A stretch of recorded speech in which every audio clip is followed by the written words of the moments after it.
প্রায় 6-7 মাস পরে কিন্তু আপনাদের আমাদের সবজি খাতের একটা ব্লগে নিয়ে আসলাম। দীর্ঘদিন কিন্তু কোনো ব্লগ দেখানো হয় না, কারণ এর মাঝের সময়টাতে কোনো সবজি ছিল না। আর আকাশে প্রচণ্ড মেঘ, বৃষ্টি নামবে বলে সেই জন্য এইখানে যে ইগুলো আছে, এখানে বিভিন্ন শাক সবজি লাগানো হয়েছে।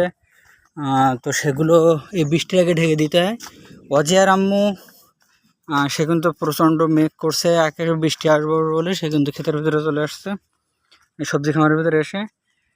এই যে ওর ভিতরে সব বীজ দেওয়া আছে, বিভিন্ন লাউ, কুমড়া, ধুন্দুল, তারপর দেখা যাচ্ছে যে বেগুনের সবগুলো দেওয়া আছে। না, আর বাকি নেই কোনোগুলা।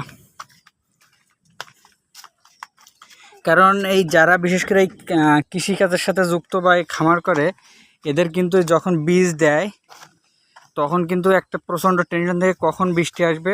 বৃষ্টি আসলে কিন্তু এগুলোকে ঢেকে দিতে হয়। আর রোদ